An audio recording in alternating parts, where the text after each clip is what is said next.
I'm Lauren Coulson, and this is Chasing Dreams with Aimee J.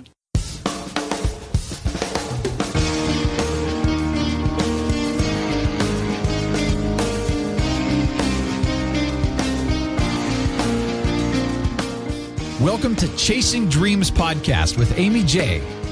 Aimee believes that realizing a life without regrets is achieved by taking chances, chasing your dreams, making moves, and overcoming your doubts. The Chasing Dreams podcast will help you overcome life's obstacles, believe in your potential, and inspire you to face your fears. And now here's the woman who is passionately pursuing her dreams, Aimee J.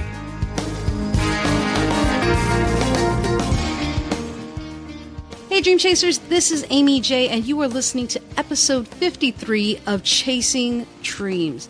We are 53 in, it's crazy, it's mind-boggling, but I have a wonderful guest for you guys. 53 episodes later, they still keep coming.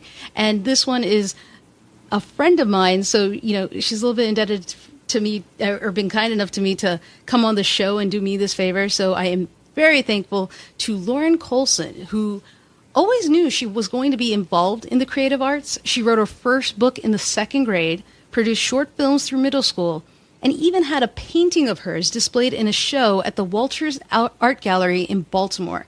She was lucky enough to earn a full visual arts school scholarship to UMBC, amazing school by the way, and studied film before moving on to graphic design. Her final in her first design class won an international poster design contest and was exhibited all over the world. I can't even get mine posted outside of my house. So that's very impressive, guys. Lauren is currently in Oklahoma City, where she is employed as a graphic designer at Oklahoma City University. In her spare time, she writes novels and is neck deep in the publishing process. She has more than 12 manuscripts so far. It's her dream to be able to write full-time and spend her life crafting stories, and she is taking those steps today to make that happen, although she's taking a break from it to show up on this show. Hey, Lauren, how's it going? Hello. So, yes, thank you so much for taking a break from the creative writing process to share your story today. Yeah, thanks for having me. No, absolutely. So, we've been friends since our days at Apple, right? Yes. And you were a very busy bee then. I believe you were like in your last year of school. I think so. Is that about it? Yeah. I mean, graphic design, international poster contest. That's amazing, by the way. And I wasn't kidding, guys. I never had art displayed outside of my house. So have you always been talented like that? I've been in the arts forever. I can't remember a time when I wasn't involved in something.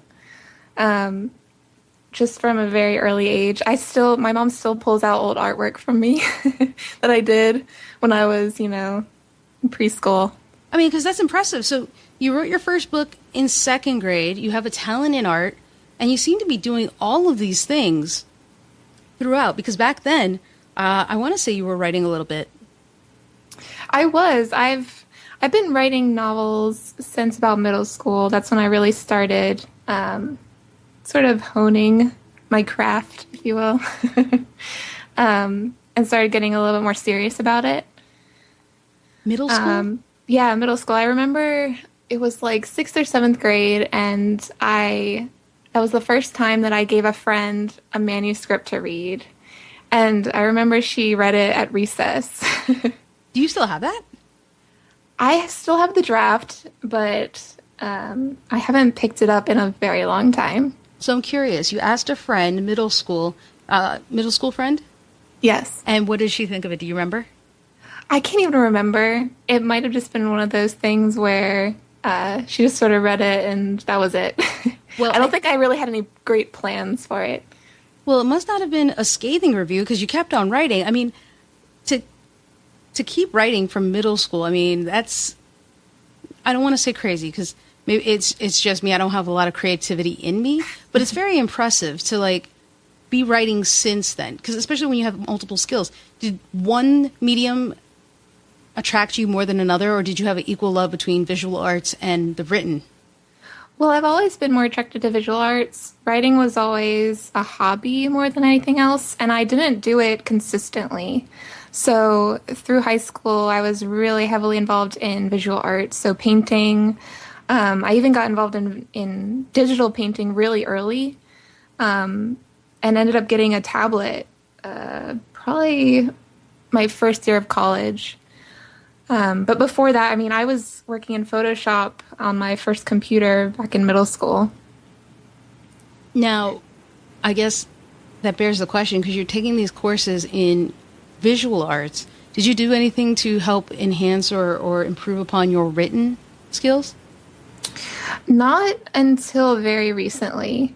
It was always, like I said, a hobby, and I didn't actually think it would go anywhere. It was more something that made me happy, and I liked doing it, and it was a fun way to pass the time. It was really cathartic for me sometimes. I kept journals. I would write poetry. Sort of had my fingers in everything. Yeah, it definitely sounds like it. I mean, you're writing since a very young age. You're designing from a very young age. Did you ever think you had to pick one over another? I think I knew ultimately I'd have to.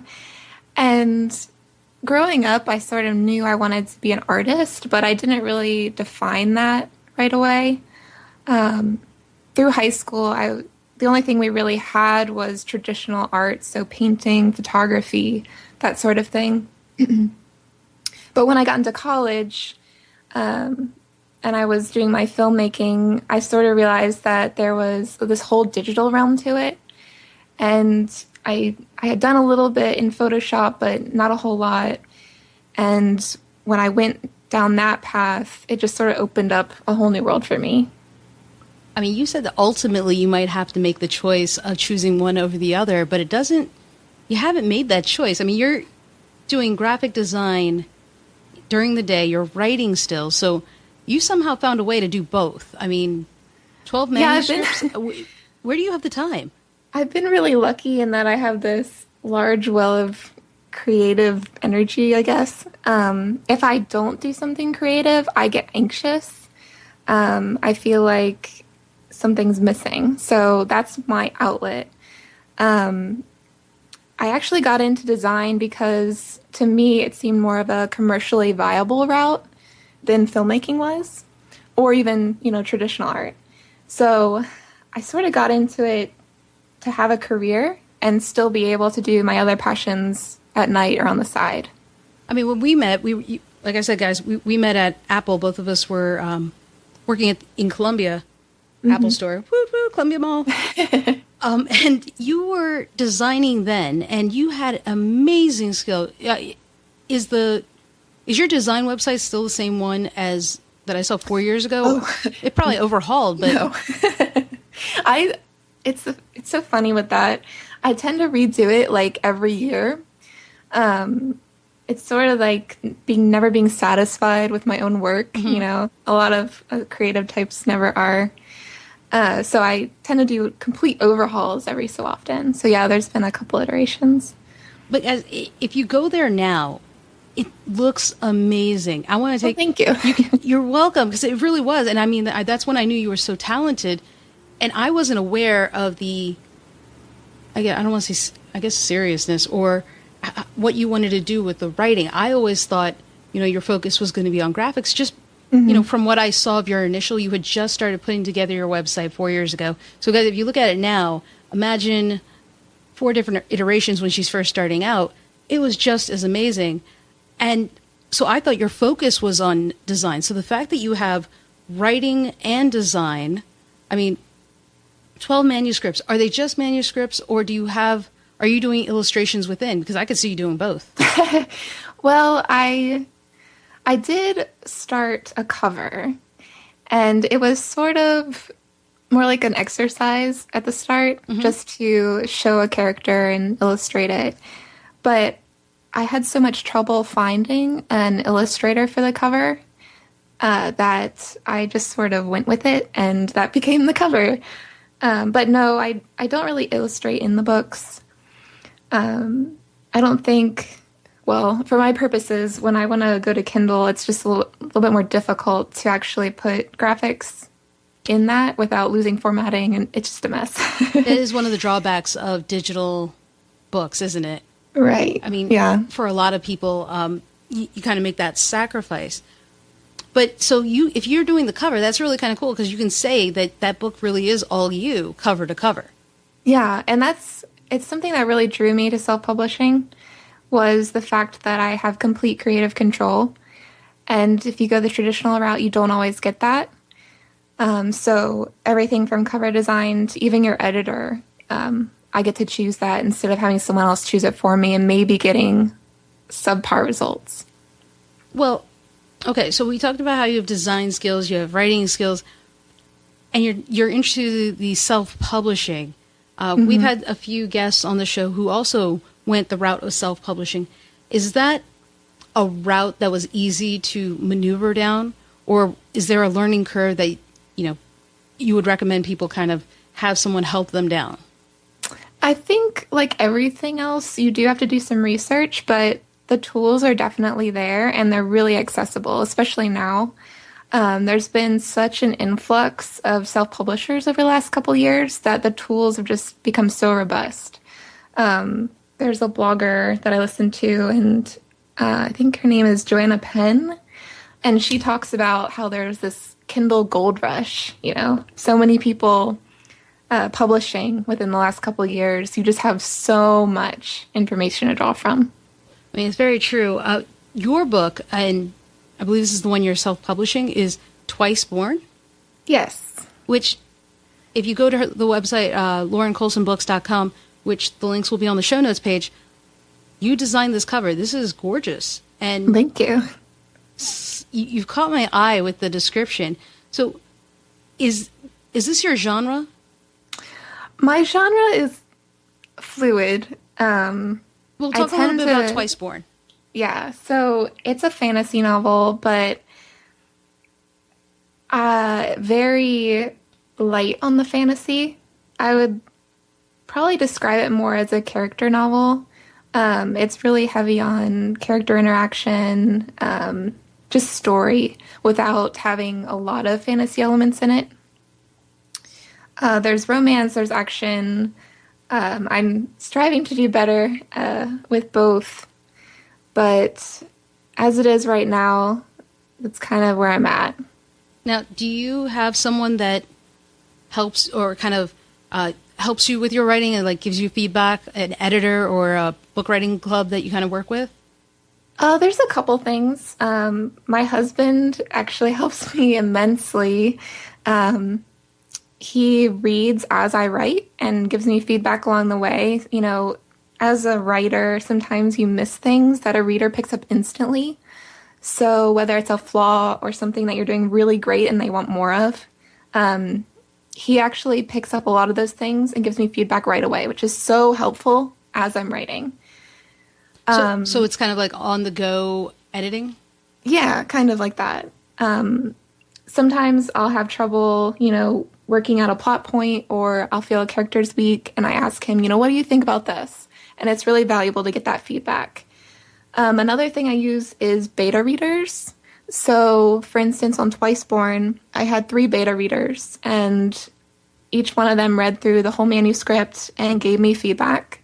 So I could find out places that maybe weren't as strong as I'd liked, or maybe there was a part that came across wrong or not as I intended it. And it's so helpful to get that information. Now, especially before publishing. Do you accept feedback easily? Because it's not always easy to get criticism or, right. Things where you're like, well, that's how I intended it. If you didn't like it, maybe this book isn't for you. Do you ever get rubbed the wrong way when people give you that? I like to think that I take criticism okay. I don't know if that's actually true, but I took one writing course in college and I didn't get a whole lot out of it, but I did learn, you've got to kill your darlings. I'm sure you've heard that before if you talk to writers. What does that mean for those who haven't heard it? You just have to let go of your baby. You've created this book. It's your thoughts, your mind has been opened up and just put into words. And it's really hard because you have an emotional connection with it. And sometimes you get so attached to something that you don't see the flaws anymore. So killing your darlings is essentially letting go and taking a step back and really figuring out what's good and what's important and letting go of the rest. You know, you're talking about feedback and, you know, letting go of your darlings. You've done 12 manuscripts. We talked about that in general over and over. Is this book that's about to be released, is that one of your early ones? Is that one of your new ones? Is it something that's kind of combination of all of them? This one, I think, started out as a NaNoWriMo, actually. Or if it wasn't, I started it in November because I remember everyone was posting their NaNoWriMo stuff. Can you talk a little bit about what NaNoWriMo is for? It's National Novel Writing Month, and it's November. So I think it's like 50,000 words you're supposed to write in a month, which is pretty considerable. And it's just a way to get you started and to really push you to get a novel done in a really short amount of time. And it doesn't have to be good, it just has to be finished, which is a really hard thing to do, is just finishing. And a lot of people use it for different things. Some people write fan fiction and focus on that. Some people do it professionally like Lauren is doing. And it's coming up in November. It also, I believe it's the other one, also takes place in July. I haven't heard of that one. There's one that takes place in July. I have friends who write who are like, hey, anybody participating? But the November one is the bigger one and the more hyped, or I guess promoted one. And a lot of people finish during that month. Yeah. Were you able to successfully finish during the month, or just put a chunk kind of? I think it's definitely kept me on track at the beginning, which is where I struggle a lot of the time. So I kept writing after that, and I think it took me a full year to actually complete the manuscript. Wow. And it's been almost another year of just editing. And I'm actually nowhere near done as far as editing goes. So hopefully working through that. Now, do you have a self-imposed deadline for the editing and stuff? I told myself by the end of the year. And I'm actually rewriting most of the book to split it in half. And that's because it's just a really long book. It runs at 200,000 words. And to put it in perspective, I think Harry Potter and the Sorcerer's Stone is like 77,000. So this is a huge book. And that makes things like editing almost impossible, just because it is so many words and it will cost a lot to get that edited. So splitting it in half just sort of, spreads out what I have to shell out for editing. Which, is probably a good call, right? Rather than scrap the project altogether, space it out as you can. I mean, I'm impressed. A lot of people start and easily quit. You've written a number of manuscripts. Have you tried to get all of them published? I mean, how do you select amongst the ones you do? Do you give yourself a waiting period and think, I'm going to give it a month and then I'll review it if I want to go through trying? I mean, did you even try the traditional publishing route? I actually did. And I can't remember when it was. It must have been late high school. I had a manuscript at the time that was my most polished, and I think that's why I chose it. And I was sending it off to publishers. I was doing the whole traditional route. I was writing query letters, elevator pitches, sending my packet off, and I didn't hear anything back. I didn't really expect to. It was just sort of for my own fulfillment. And then I actually did self-publish that book through Lulu, I think, and only had it out for a couple days, just long enough for me to purchase my own copy. Nice. Yeah. So then I didn't really publish anything or even think about publishing anything for a really long time. It was only within the last year or so when I've been working on Twiceborn that it's sort of come back to the forefront of my mind. And I think it's because this novel is just, every time I write a new one, I learn more and my writing gets better. And so when I finished this, I was like, this is my best work yet. I'm really going to focus on it. And I'm my aim is to publish. Well, that's awesome. So you made a choice for yourself. Mm-hmm. Because you could have easily, I guess, kept writing. Do you ever think you'll go back to the other manuscripts that you've done? Or do you just see those as progress of your writing and think that some of those will never see the light of day? I think a little of both. I know a lot of them, especially from my really early days, you can tell they're juvenile in the writing. Mm-hmm. I mean, some of them were written when I was like 13 years old. So my ideas have definitely evolved. My voice has evolved. My writing has evolved.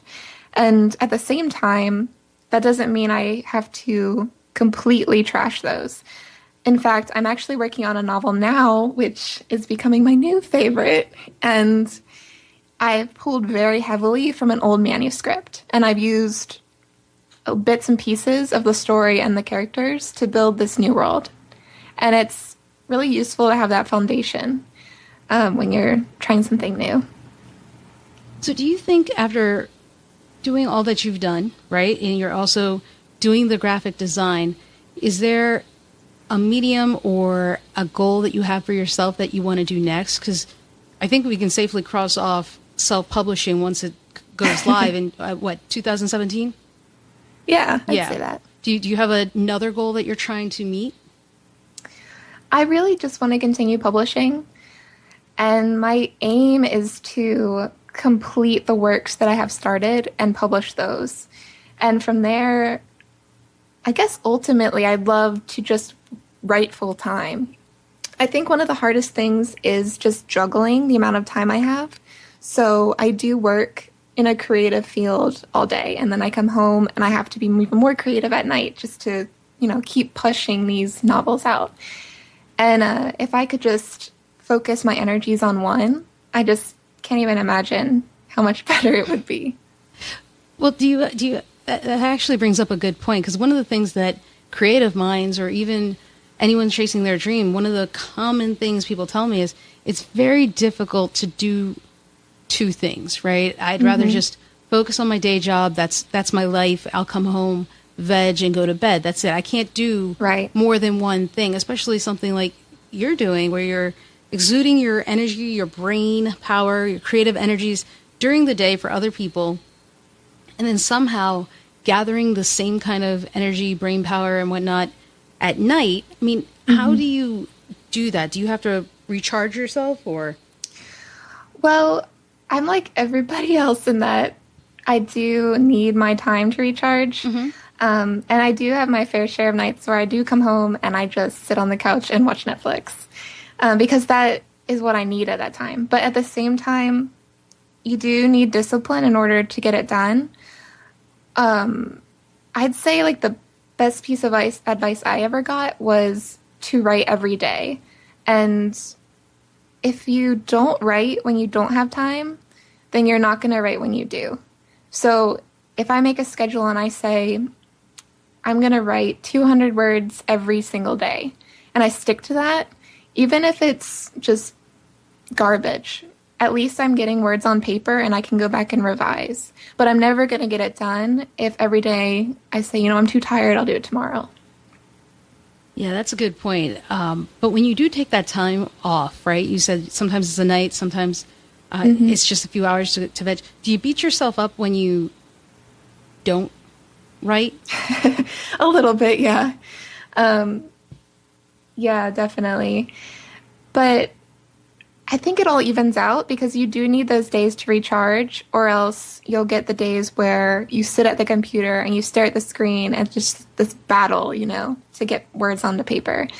But if I take a day every now and then, I feel like rejuvenated when I come back. So even if I say, I'm going to write every day, if I miss a day or two, it's not the end of the world.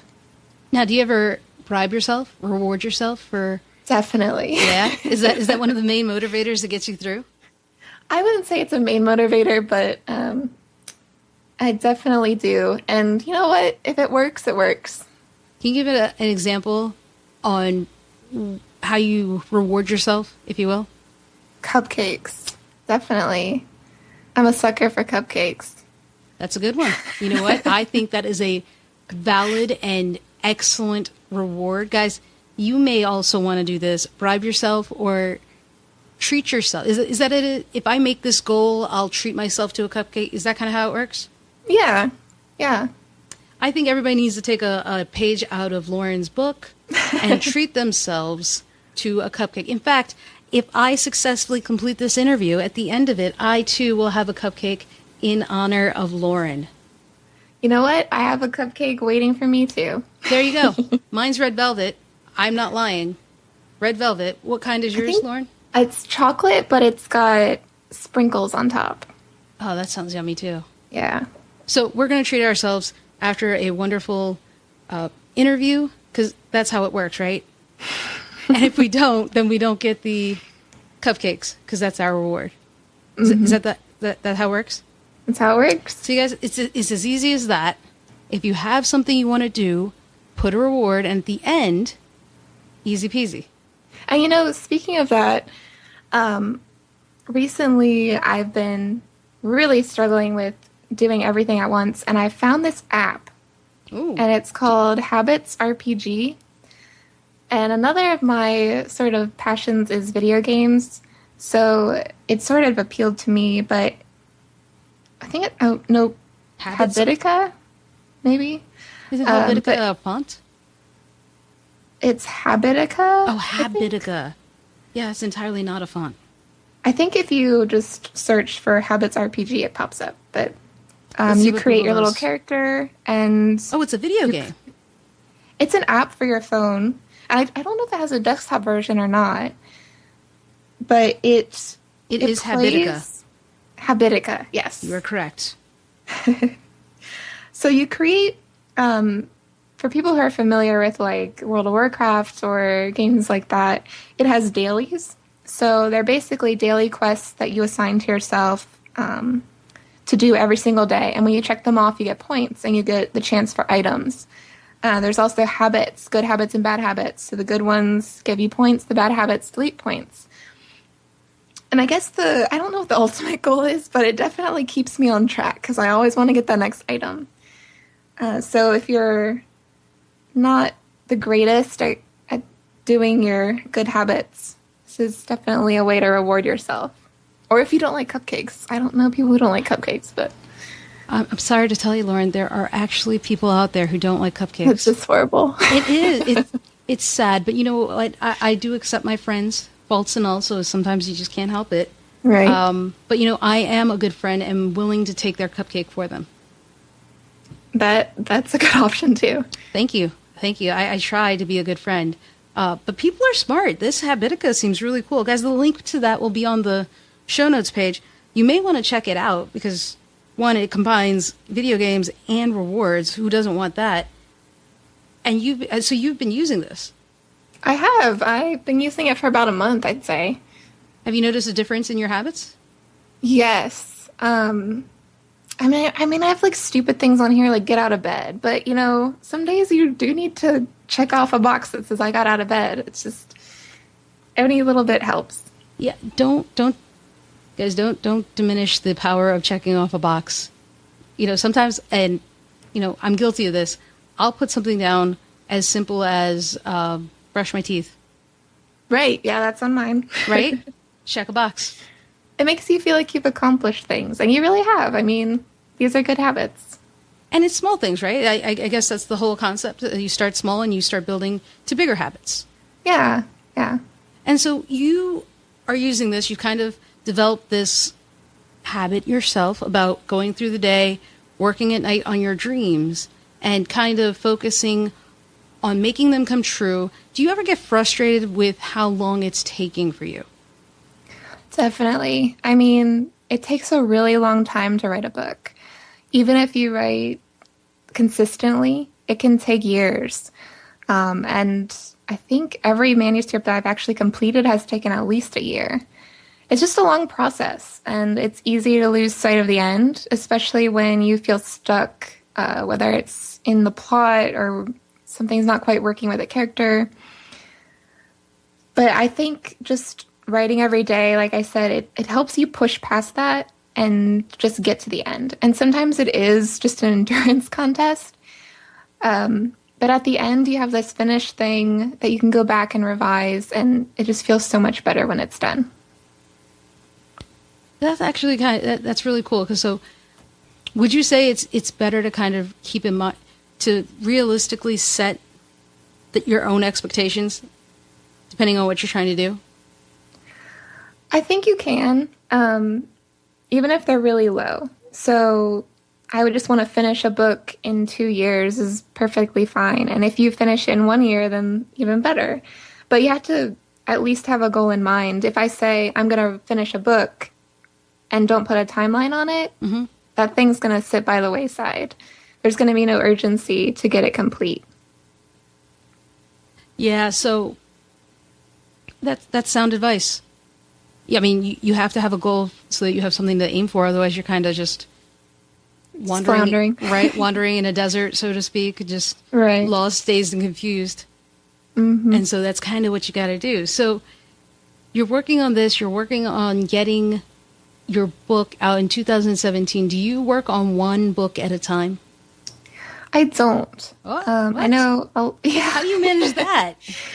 Well, Lauren, you're killing me. You're killing me. You do graphics during the day, and you work on more than one book. I do. I think I really have to. How do you even keep track of that? You know, otherwise I get burnt out, and you really don't want burnout because then everything suffers. So if I start working on something and I just get so frustrated with it, I just can't continue, or I keep going back every day and write less and less and maybe not even write anything at all. That's when I know I have to take a step back and just take a break. And by flip-flopping between books, it gives me a fresh perspective when I come back to it. So I'll come back to manuscripts months or even years after I've started them, and all of a sudden I have an epiphany about the place where I was stuck. So if I didn't have that and I was just, driving headfirst into this thing, just trying to nail it through, I don't think I would work out quite as well. So you pivot when you're kind of in a rut, maybe? Or yeah. Or do you try to, because is that the only time you do it, or you try to spread it out in between books as well? So yes, when you're in a rut or you need to pivot, but do you try to give equal time to both outside of that? I don't think I really think about giving equal time. I just spend time on whatever's holding my attention and I'm really passionate about at the moment. And when I start to lose that, then I can return to a different one and focus on that. It doesn't really happen as often as it probably is coming out to be. I'll work on something for a long time, months, a year, and then I'll turn around and work on something else and come back to it. I don't know. You have me convinced. You are doing so many different things. Yeah. I mean, so writing novels, graphics, multiple books, and websites. So you did your own websites too. Yeah. Yeah. A lot of people get scared away by coding, but it's really not that difficult if you just look a couple things up, get a couple examples. There's so many resources online. HTML and CSS, it's as simple as that. If you want to do something a little bit more intensive, there's other options too. Right now I'm working in WordPress, and it's allowing me to make updates a little bit easier. Mm-hmm. It is a little bit more advanced, but definitely doable if you just do some research. I mean, that's very cool, but also goes to the fact that you're doing all these things. Do you have time for yourself outside of all this? I mean, that's a legit question in the sense that I'm not sure you sleep, to be honest. I think don't I have to sleep. See, I was like, I think I have to ask your husband. So since I don't believe you sleep, you might be a vampire. Do you even have time for a social life? Well, I'll see. Mm-hmm. So What's that I mean? like to think that my writing right now is still me time because it's something I'm really passionate about still. And maybe that'll change in a couple years when I've, sort of run it into the ground. But right now it makes me happy and I feel great when I'm doing it. As far as getting out of the house, that's a different story. But I've been lucky enough to have a bunch of friends who are all gamers and we all play together. And to me, that's just as much of a social outlet as going out. And that's fair enough. I mean, you're doing something for yourself and you're happy with it and you're joyous. Right. And you somehow find some time for a social life. So, I think you're doing well in that sense. Yeah. Now, if only we could get you to sleep.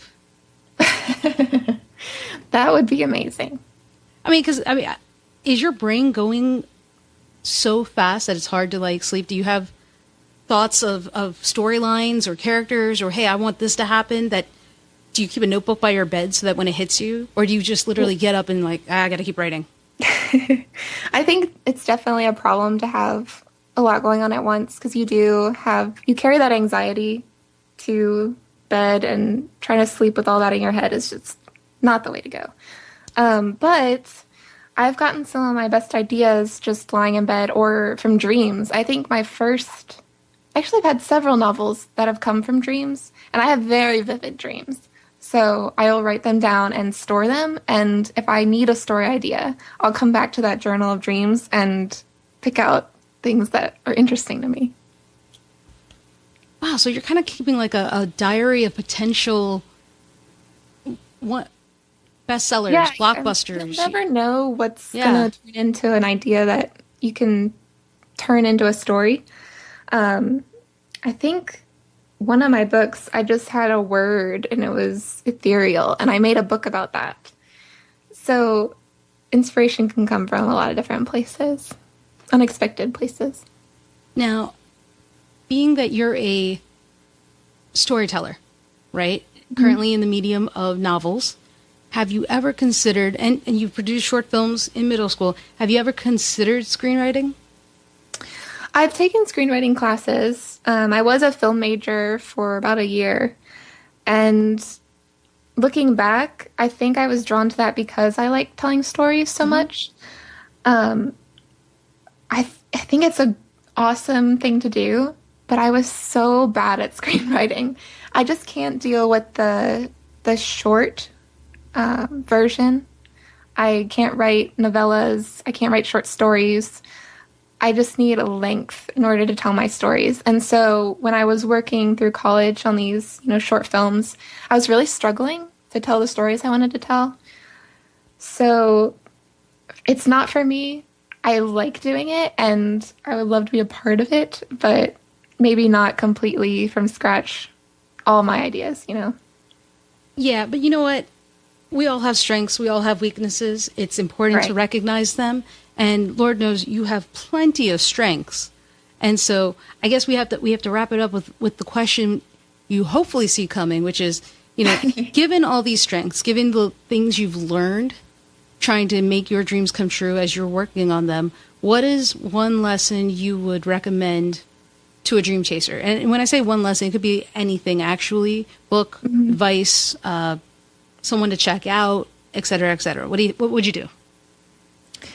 I would say that you have to make a conscious effort to chase your dreams. It's not going to happen on its own, and no one's going to tell you, now's the time, you're going to have your dreams come true. You've got to go out and get them for yourself. And it just has to be an effort. You've got to constantly think about, what am I going to do to help my dreams come true now? What can I do in the future? What are the steps I can take to go through that journey? Even if it's small things, little steps, but at least keep going. A lot of the time, we can sort of get sidetracked by other things, or our dreams can seem really far away or impossible to attain, but they're really not. You just have to be creative and find a way to get there. Yeah, so the check will be in the mail for that. We'll just, go with that. I can't say it better, guys. I do a podcast on it, really. I'm not going to say it better than that. Lauren, thank you so much for coming on the show. I'm not going to take more of your time because I know you have writing to do, that whole not sleeping thing too. So all the best as you keep chasing your dreams, as you're writing this book, and definitely keep us up to date. Be happy to update your page so that we can include it and shout it out and other people can share in the beauty of your writing. Definitely. Thanks for having me. And guys, that was my friend Lauren Coulson, who is talented, a multitasker. She doesn't sleep, but she is chasing her dreams and she is happy. And that is all I ever want for you guys. So take her advice to heart. Take steps towards your dreams, regardless of how small they are, because that is forward progress. That is bringing you closer to your dreams each day. So do that. And then check out the show notes page over at chasingdreamshq.com/episode 53. That's episode 53 for all the links mentioned in today's show, as well as some links that Lauren has provided. And until next time, guys, keep chasing. Thank you so much for listening to Chasing Dreams. Aimee would love to connect with you and hear all about your pursuit of chasing your dreams. Connect with her on Facebook, Twitter, or Instagram via @ChasingDreamsHQ. Or you can find Aimee on Twitter @AimeeJ21. That's AIMEEJ21. Be sure to visit headquarters over at ChasingDreamsHQ.com for more inspiration, motivation, and resources to help with your own dream chase. We hope you'll join Aimee next week, and until then, keep chasing.